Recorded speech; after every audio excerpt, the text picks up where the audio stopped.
Hello student, आज हम शुरू करेंगे प्रश्नावली 2.2 का क्वेश्चन नंबर 4, 5, 6 और 7। ठीक है, तो बात करते हैं क्वेश्चन नंबर 4 की। इसका हल करते हैं।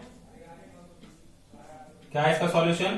तो दे रखा है हमको दो संख्याओं का योग 95 है। ठीक है, हमारे पास दो संख्याएं हैं जिनका योग 95 है। यदि एक संख्या दूसरी से 15 अधिक है तो दोनों संख्याएं ज्ञात कीजिए। ठीक है, 4 तो लिखेंगे सबसे पहले माना पहली संख्या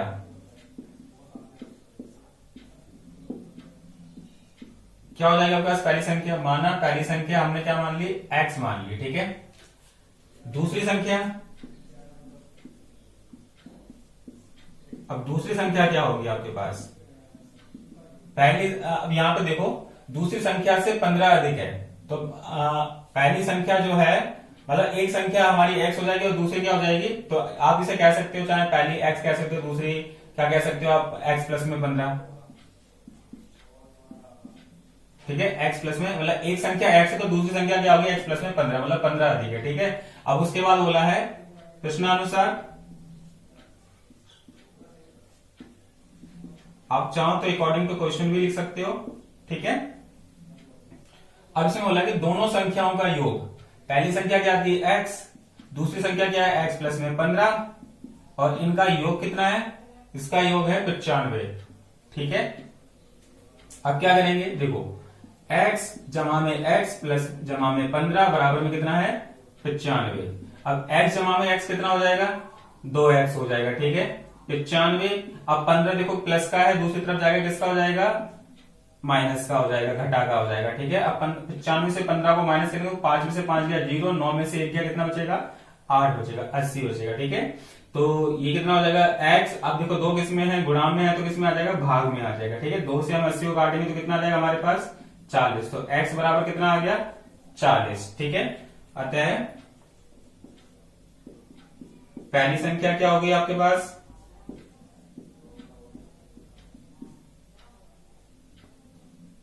अतः पहली संख्या 40 और दूसरी संख्या क्या होगी आपके पास? दूसरी संख्या क्या थी? पहली संख्या से कितनी अधिक है? 15 अधिक है तो 40 प्लस में 15 कितना हो जाएगा? 55। ठीक है, तो ये आपका उत्तर है। समझ में आ गया वो सभी को? अब बात करते हैं क्वेश्चन नंबर 5 की। ठीक है, इसका हल देखो कैसे करना है। अब इसमें बोला है कि दो संख्याओं में अनुपात 5:3 है। ठीक है, दो संख्याएं जिनका अनुपात क्या है? 5:3। तो मानेंगे माना पहली संख्या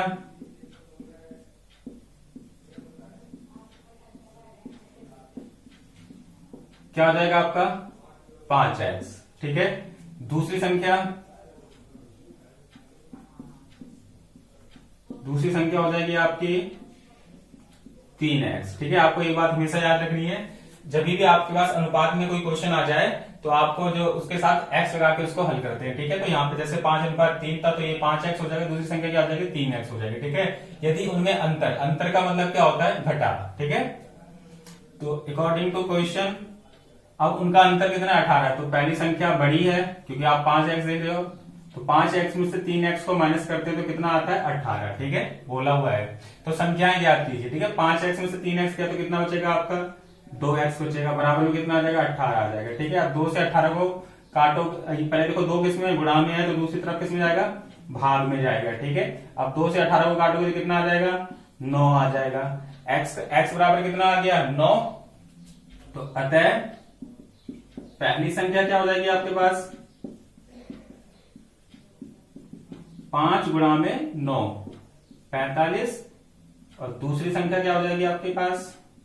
दूसरी संख्या, ठीक है, क्या हो जाएगी?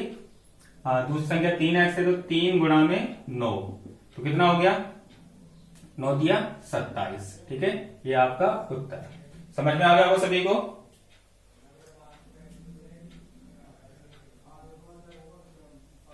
अब मैं इसको मिटा देता हूं।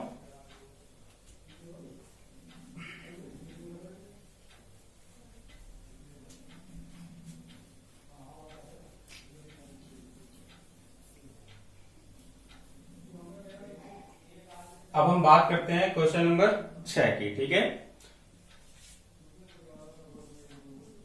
अब इसमें बोल रखा है 3 लगातार पूर्णांकों का योग। ठीक है, पूर्णांक संख्या आपको पता है सभी ऋणात्मक और धनात्मक क्या होती है, पूर्णांक संख्या होती है। तो हम कोई भी 3 लगातार पूर्णांक संख्या लिख सकते हैं और जिसका योग कितना है, 51 है। ठीक है, योग का मतलब जमा होता है और जहां योग का मतलब जहां जमा का साइन आएगा। ठीक है, पूर्णांक ज्ञात करने हैं हमको। तो सबसे पहले लिखेंगे माना 3 लगातार पूर्णांक, 3 लगातार पूर्णांक क्या हो जाएगा, सबसे पहले x लिया, अब उसका अगला क्या आएगा, x प्लस में 1, दूसरा उसका अगला क्या होगा, x प्लस में 2, क्योंकि लगातार बोला है। ठीक है, जैसे आप लगातार से समझ सकते हो, जैसे मैं कहूं, जैसे मान लो मैंने एक पूर्णांक संख्या ली 5, तो उसका अगला क्या आएगा, 5 प्लस में 1, इसका अगला क्या आएगा, 5 प्लस में 2, तो कितना हो जाएगा, 5, 6, 7, तो हो गए ना लगातार पूर्णांक 5, 6, 7। जैसे मान लो आपने 11 लिया, 11 का अगला क्या आएगा, 12, 12 का अगला क्या आएगा, 13। तो ये क्या हो गई आपकी लगातार पूर्णांक संख्याएं हो गई। ठीक है, तो हमने 3 लगातार पूर्णांक संख्याएं मान लिया, माना 3 लगातार पूर्णांक संख्याएं नहीं लिखा मैंने, यहां संख्याएं लिख देता हूं, संख्याएं। ठीक है, x प्लस में 2, 1 और x प्लस में 2। अब क्या करना है, इनका योग कितना है, 91 अकॉर्डिंग टू क्वेश्चन। पहली संख्या x, दूसरी संख्या क्या है, x प्लस में 1, तीसरी संख्या x प्लस में 2, और इनका योग कितना है, 51। ठीक है, अब 51 इनका योग। तो आपको देखो यहाँ पे x प्लस में x, पहले x एक तरफ कर लेंगे, x जमा में x जमा में x। ठीक है, और क्या आएगा, 1 जमा में 2 बराबर में कितना हो गया, 51 हो गया। ठीक है, अब x जमा x कितने x हो गए, 3x हो जाएंगे। ठीक है, 1 जमा में 2 कितना हो गया, 3 हो गया, बराबर में कितना आ जाएगा आपका, 51 आ जाएगा। ठीक है, अब क्या करेंगे, 3x बराबर में 51। अब देखो जमा में तो दूसरी तरफ किस में जाएगा, घटा में जाएगा। ठीक है, पहले इसको नहीं लेंगे। ठीक है, पहले प्लस माइनस वाले को सॉल्व करते हैं, जो जमा घटा वाले होते हैं। तो 51 में से 3 गया तो कितना बचेगा, 48 बचेगा। ठीक है, अब ये x, अब ये किस में था, गुणा में, तो किस में आ जाएगा आपका, भाग में आ जाएगा। ठीक है, 3 के 5 को काटेंगे, 3 एकम 3 और 3 चिंग 18, तो x बराबर कितना आ गया, 16। ठीक है, तो अगली संख्या क्या होगी, x जमा में 1 मतलब 16 जमा में 1 17, और अगली संख्या क्या हो जाएगी, x जमा में 2 मतलब 16 जमा में 2 कितना हो जाएगा, 18। ठीक है, 16, 17, 18। तो लिखेंगे अतः 3 लगातार पूर्णांक, अतः 3 लगातार पूर्णांक संख्याएं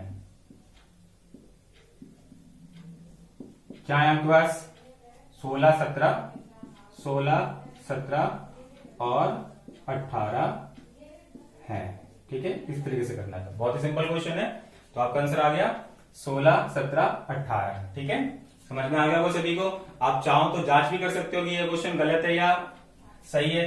तो क्योंकि यहाँ पे आपको योग कितना दे रखा है, 51, तो आप इनको प्लस करके देखो, 16, 17 और 18 इन संख्याओं को प्लस करके कितना आता है, देखो 8, 7, 15, 6, 21, 1 हासिल लगी 2, 1, 2, 3 और 2, 5, 51। देखो हमारा योग कितना आ गया, 51। इसका मतलब क्या है, हमारा जो उत्तर है वो बिल्कुल सही है। ठीक है, अब बात करते हैं क्वेश्चन नंबर 7 की। तो इस वाले क्वेश्चन को थोड़ा ध्यान समझना, थोड़ा सा मुश्किल है, पर अगर आप ध्यान समझोगे तो आसानी से समझ में आ जाएगा आपको।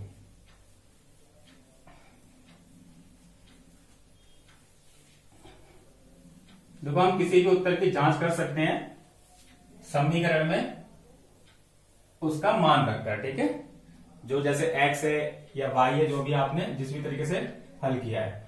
अब हम बात करते हैं क्वेश्चन नंबर 7 की। तो इसमें बोला है 8 के 3 लगातार गुणजों का योग कितना है, 888 है। तो गुणजों को ज्ञात कीजिए। तो सबसे पहले क्या करना है, लिखेंगे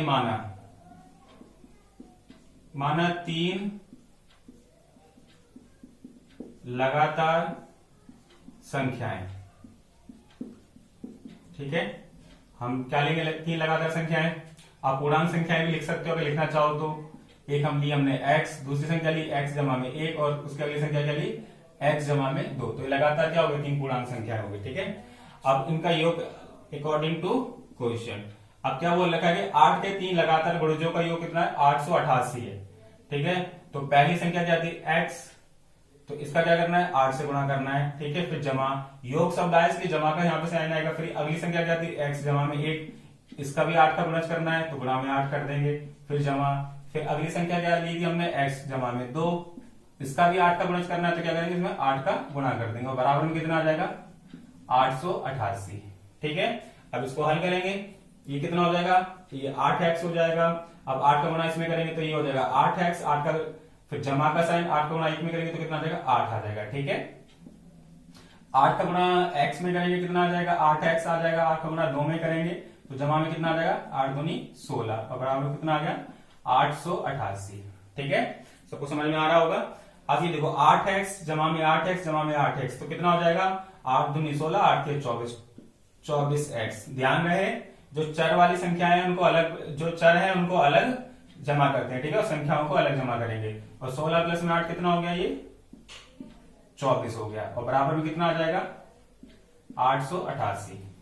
अभी कितना हो गया, 24x। अब ये किसमें था, जमा में, दूसरी तरफ जाएगा तो किसमें हो जाएगा, घटा में हो जाएगा, तो माइनस का कितना हो जाएगा, 24, ठीक है। अब 888 में से क्या करना है, 24 माइनस करना है, तो 8 में से 4 गया कितना बचेगा, 4 बचेगा, 8 में से 2 गया कितना बचेगा, 6, ये बचेगा 864। यहां क्या आ गया 24x, तो x बराबर में कितना आया, 864 बटे में 24, ठीक है। या तो आप चाहो तो इसको 2 के पार से काट दो, या आप भाग करना चाहो तो भाग कर सकते, चलो हम इसको 2 के पार से काटते हैं। 2 से काटेंगे कितना आएगा, 12 दूनी 24, 2 से इसको काटेंगे कितना आएगा, 2 चौके 8, 2 तिया 6, 2 दूनी 4, कितना आया 432 बटे में 12, ठीक है। फिर 2 से काटते हैं इसको हम, 2 छिक्के 12 और 2 से काटते हैं, 2 दूनी 4, 2 एकम 2, 2 छिक्के 12, तो कितना आ जाएगा 216 बटे में 6।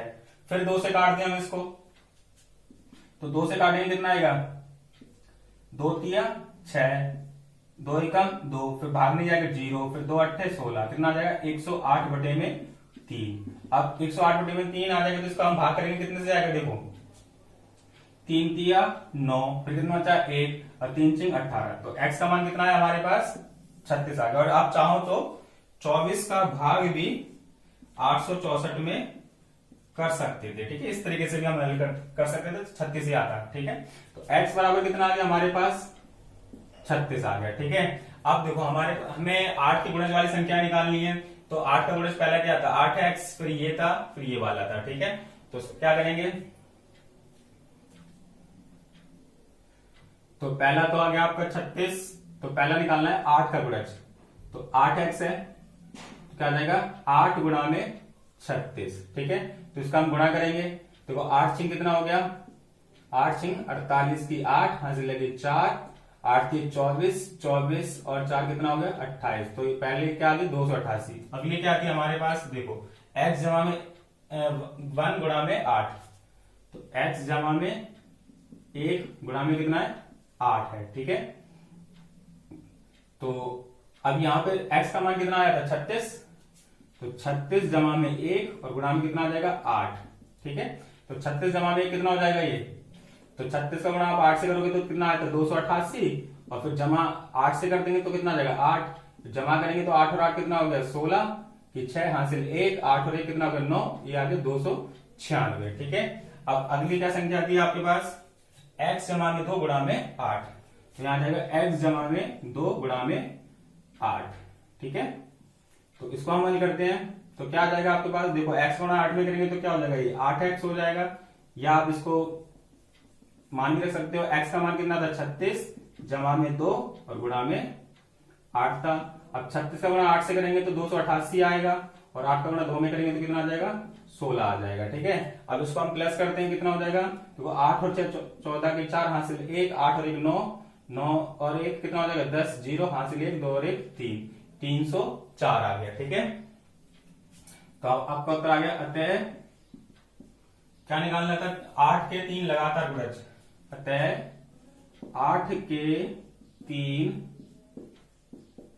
लगातार गुणज क्या है, पहला है 288, फिर कितना है 296, फिर कितना 304 है, ठीक है। इस तरीके से करना था। चाहो तो आप अपना उत्तर की जांच भी कर सकते हो, तीनों संख्याओं को जमा करना है। आपका अगर 888 आ जाए तो आपका उत्तर सही है।